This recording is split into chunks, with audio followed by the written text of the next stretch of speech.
"Are you lost, Grandpa?" The voice was sharp, laced with the kind of arrogant impatience that only youth and a high-speed profession could forge. The old man did not turn.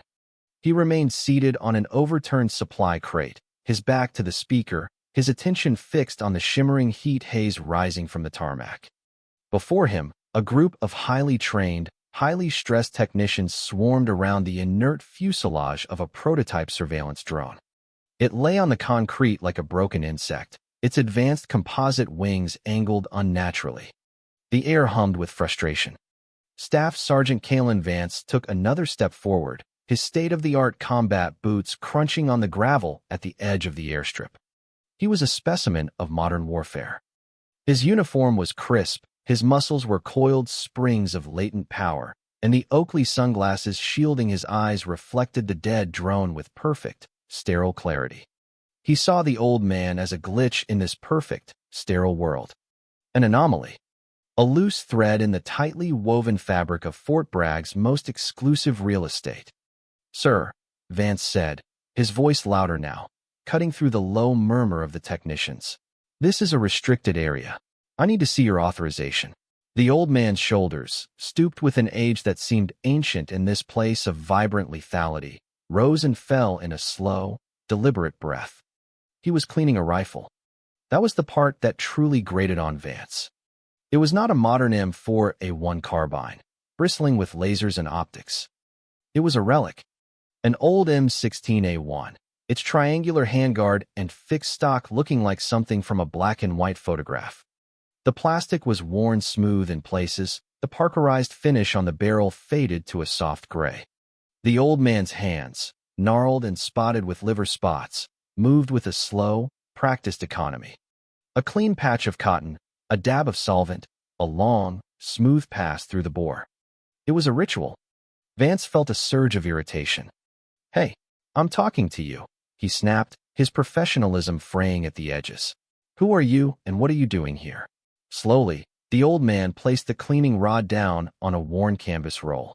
He turned his head, and for the first time, Vance saw his face. It was a roadmap of a long, hard life. Deep lines radiated from the corners of his pale blue eyes, eyes that held a strange and unnerving stillness. They were not vacant. They were simply waiting. "Just watching," the old man said, his voice a dry rasp, like leaves skittering across pavement. "Watching? This isn't a spectator sport," Vance scoffed. "This is a live-fire training area and a priority tech zone. You can't just be here." He gestured vaguely at the old man's simple khaki pants and faded denim shirt. "You're not credentialed. You're not uniformed. You're a security risk." "The security here seems fine," the old man replied, his gaze drifting back to the drone. "Except for that." Vance's jaw tightened. "The drone is a technical issue. It has nothing to do with you." He stepped closer, his shadow falling over the old man and his ancient rifle. "What's with the antique?" Vance sneered, nodding at the M16. "You pull that out of a museum? You probably 3D printed it in your garage." The old man picked up the rifle's upper receiver, his thumb tracing a worn spot near the ejection port. He did not reply. His silence was more infuriating than any argument. It was the silence of a mountain ignoring a barking dog. Watching from a respectful distance, Sergeant Marcus Reyes felt a knot tighten in his stomach. Reyes was Vance's subordinate, part of the same elite Delta Force unit, but he was cut from a different cloth. He had been raised to respect his elders, a value that seemed to have been surgically removed from Vance during his ascent through the ranks. He saw the old man, and he did not see a threat. He saw a profound stillness, a centeredness that was utterly alien on this high-strung military installation. The old man did not belong, that much was true, but he also did not seem out of place. He seemed to be a part of the landscape itself, as fixed and permanent as the Carolina pines that bordered the airfield. "I'm going to have to confiscate the weapon and escort you to the provost marshal's office," Vance declared, his patience finally gone. He reached for the rifle. "I wouldn't," the old man said, his voice still quiet, but now with a new edge. It was not a threat. It was a statement of fact, as simple and unchangeable as gravity. Vance hesitated, his hand hovering in the air. Something in those pale blue eyes gave him pause. a flicker of something ancient and dangerous. He shook it off. This was ridiculous. He was a Tier 1 operator. This was a geriatric civilian with a piece of junk. "Give me the weapon, old man," Vance commanded, his voice low and menacing. He grabbed the rifle's handguard. The moment his fingers touched the worn plastic, the world seemed to shift for the old man. The scent of pine needles and jet fuel was gone, replaced by the thick, cloying smell of jungle rot and cordite. The Carolina sun vanished, blocked by a triple canopy ceiling so dense it turned day into a perpetual green twilight. Rain, not sweat, dripped from his brow. He was not 80. He was 25, his muscles lean and hard, his body a weapon honed by months of operating behind enemy lines. This rifle, this very rifle, was warm in his hands. Not from the sun, but from use.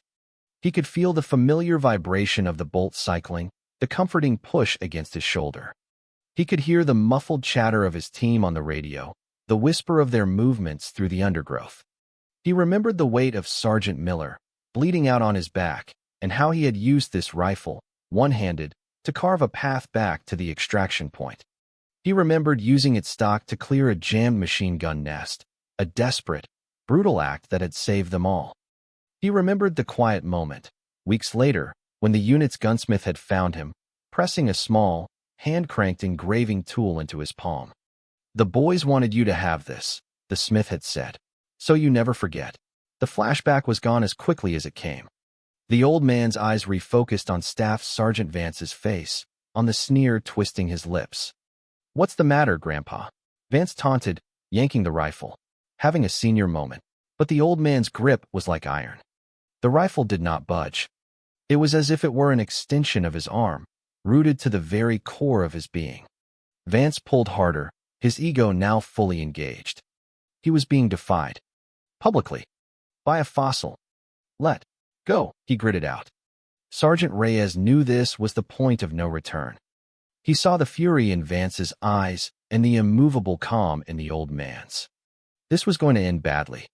His instincts screamed at him. Something was profoundly wrong. The way the old man held the rifle, the way he sat, the way he met Vance's aggression with absolute placidity, it was not the posture of a confused civilian.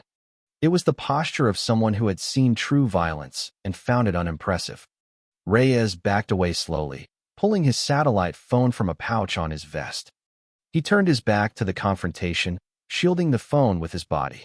He scrolled through his contacts, his thumb hovering over a name he had been told to call only in the most extreme, dire, end-of-the-world circumstances. This felt like one. He pressed the call button. It was answered on the first ring. "This is the command aide," a clipped, professional voice said. "This line is for emergencies only." "I know, sir," Reyes said, his own voice low and urgent. "Sergeant Reyes on range 17. We have a situation." "Define situation," the aide replied, his tone dripping with annoyance. "There's a civilian on the range. Staff Sergeant Vance is in a confrontation with him." "Sir, it's not right." "A civilian? How did a civilian get on a restricted Delta range?" "Put Vance on the line." "I can't, sir. It's escalating. The man is old, maybe 80. He has a weapon, an old M16-inch. There was a sigh on the other end of the line. An old man with a rifle. And your team can't handle it? What's his name, Sergeant?" Reyes looked over his shoulder. Vance had finally wrenched the lower receiver from the old man's grasp. The old man still held the upper, his expression unchanged. Vance was examining the piece he held, a look of contemptuous curiosity on his face. "I don't have a name, sir," Reyes whispered into the phone. "But he's old. Stooped. Blue eyes. And the rifle, it's ancient. But there's something else. An engraving on the magazine well."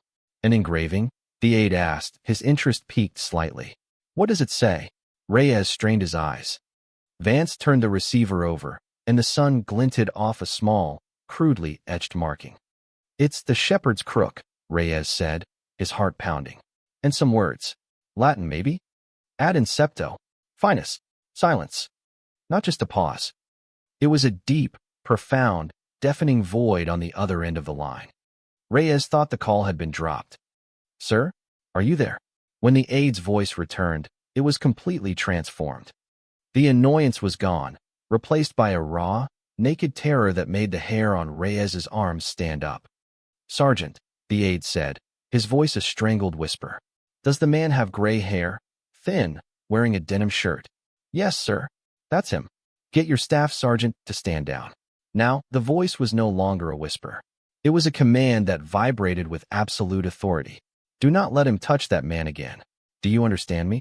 "But, sir, that is a direct order from General Madsen himself. Sergeant, stall him. The general is en route. He is 2 minutes out." The line went dead. Reyes stared at his phone, a cold dread washing over him. General Madsen, the commander of the entire Joint Special Operations Command. A living legend. A man who did not go anywhere for anything less than a national crisis. And he was en route. Back at the center of the drama, Vance had found the engraving. He laughed. It was a short, ugly, derisive sound. "Ad incepto finis," he read aloud, butchering the Latin. "From the beginning, the end. And a little stick figure. How cute. Did your grandkids draw this for you?" He tossed the lower receiver onto the canvas roll as if it were a piece of garbage. "All right, I'm done playing games," he said, reaching for a pair of zip ties on his vest. "You're coming with me." "Vance, stop," Reyes shouted, running toward them. Vance ignored him. He grabbed the old man's shoulder, intending to haul him to his feet. It was then that they all heard it. A low rumble, growing rapidly in volume. It was not the sound of a helicopter or a jet. It was the sound of tires on pavement, moving at a speed that defied all base regulations. Every head turned. A convoy of 3 black, unmarked Chevrolet Suburbans was tearing down the access road, kicking up a plume of dust. They did not slow down. They screeched to a halt just yards from the scene, the vehicles rocking on their heavy-duty suspensions. The doors flew open before they had even stopped moving. Men in dark suits and earpieces, the general's personal security detail, poured out, their faces grim, their eyes scanning for threats. But they were not the main event. The rear door of the lead vehicle opened, and General Madsen emerged. He was a man who radiated power. Tall, broad-shouldered, with a face that looked like it had been carved from granite and left out in the wind. His uniform was immaculate, his chest a constellation of medals, but it was his eyes that held everyone captive. They were chips of ice, and they were fixed on the scene with a look of cold, apocalyptic fury. He ignored Vance. He ignored Reyes. He ignored his own security detail. He strode forward with a terrifying purpose, his polished boots eating up the distance between him and the old man. Vance, his hand still on the old man's shoulder, was frozen in a state of shock and confusion. He recognized the general. Everyone did. He could not comprehend what was happening. "General, sir," Vance stammered, snatching his hand back as if he had touched a hot stove. "This civilian infiltrated the perimeter, sir. I was just—" Madsen did not even look at him. It was the most complete and devastating dismissal Vance had ever experienced. He walked right past him, stopping directly in front of the seated old man. The entire airfield had gone silent. The technicians had stopped working. The security detail stood like statues. For a long moment, the 4-star general and the old man in the denim shirt simply looked at each other. A universe of unspoken words seemed to pass between them. Then, the general did something that shattered Kalen Vance's entire understanding of the world. He drew himself up to his full, imposing height. He snapped his heels together. He raised his right hand in the sharpest, most precise, most profoundly respectful salute Vance had ever witnessed. "Mr. Thorne," General Madsen said, his voice booming across the tarmac, thick with an emotion that sounded like awe. "It is an honor, sir." The old man, Elias Thorne, gave a slow, tired nod. "At ease, David," he said quietly. "You're making a scene." Madsen held the salute for a second longer before slowly lowering his hand. He turned, his gaze finally falling upon the assembled operators and technicians. Then, his eyes found Staff Sergeant Vance. The fury returned, tenfold. "You," Madsen said, his voice dropping to a quiet, lethal register that was far more terrifying than any shout. "What is your name?" "Staff Sergeant Vance, sir," he choked out, his throat suddenly dry. "Staff Sergeant Vance," Madsen repeated, the name tasting like poison in his mouth. Do you have any idea who this is? Vance could only shake his head, his mind a roaring vacuum. Of course you don't, the general spat. They don't put legends in the manuals. You see an old man. You see a relic. You see a problem. Madsen gestured to Elias Thorne. I see the man who created the very ground you stand on. I see the man who wrote the book on unconventional warfare before you were even a bad idea. I see one of the 3 founding members of this unit. A collective gasp went through the crowd. This man, Madsen continued, his voice rising, is Elias Thorne. To those of us who know, he is called the Shepherd. He is called that because during Operation Eagle Claw, when everything went to hell in the desert, he was a sergeant, and he led his entire team, every single one of them wounded, on foot, for 70 miles through enemy territory. He carried his radio operator on his back for the last 20. He refused a commission. He refused the Medal of Honor. He said he was just doing his job. The general stepped over to the canvas roll and picked up the 2 halves of the M16A1. He handled them with the reverence a priest would show a holy artifact. You see an antique, he said to Vance, his voice dripping with contempt.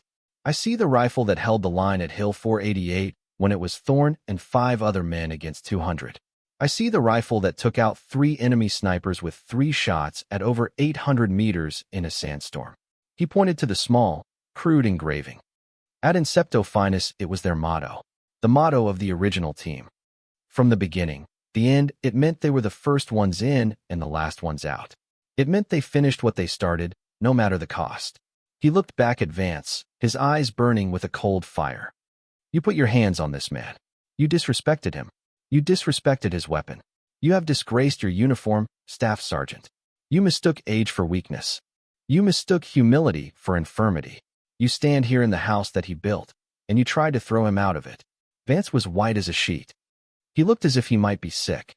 He opened his mouth to speak, to apologize, but no words came out. He comes here once a year, the general said, his voice softening as he looked back at Elias. On this day, the anniversary of the day we lost Sergeant Miller, he comes here to sit, to remember, and he has every right to do so. A right he earned in blood and sacrifice when your father was still playing with toy soldiers. The silence that followed was absolute. It was broken only by the quiet dignity of Elias Thorne, who slowly began to reassemble his rifle. General Madsen watched him, then turned back to Vance one last time. You and your entire team will report to my office at 0600 tomorrow. You are all being assigned to a new mandatory training course, a history course. It will be called the Thorne Protocol. You will learn every mission, every sacrifice, every name that paved the way for you to be here. You will learn respect. Is that clear? Yes, General, Vance whispered, his voice cracking. Elias Thorne stood up, the reassembled rifle held loosely in one hand. He looked at the humbled staff sergeant. The boy was just doing his job, David, he said quietly. Following the rules. It's what we taught them to do. He offered a small, forgiving smile to Vance. It was a gesture of such profound grace that it felt like a physical blow. It was worse than any punishment. It was absolution he had not earned. 3 months later, Kalen Vance sat in a small diner off the main highway. The Thorne Protocol had been grueling. It was not a physical test, but an intellectual and emotional one. He had spent weeks in archives, reading redacted after-action reports, listening to recordings of men long dead, studying the faded photographs of the unit's founders. He had learned about the Shepherd. He had learned about the cost of his own arrogance. He was a different man. Quieter. More observant. More humble. The bell above the diner door jingled. Elias Thorne walked in, moving slowly toward a booth in the corner. Vance's heart hammered against his ribs. He took a deep breath, stood up, and walked over to the old man's table. Elias looked up, his pale blue eyes showing a flicker of recognition. Mr. Thorne, Vance said, his voice steady. I never properly apologized. What I did, it was inexcusable. I am truly sorry. Elias gestured to the seat opposite him. Vance sat down. Apology accepted, son, Elias said, picking up a menu. You learned. That's all that matters. I learned that the most dangerous things aren't always the ones that make the most noise, Vance admitted. Elias Thorne looked at him, a knowing smile touching the corners of his mouth. That's the first lesson, he said, his eyes twinkling. The second is that the best legends are the ones that are still alive, hiding in plain sight, just hoping no one makes a scene.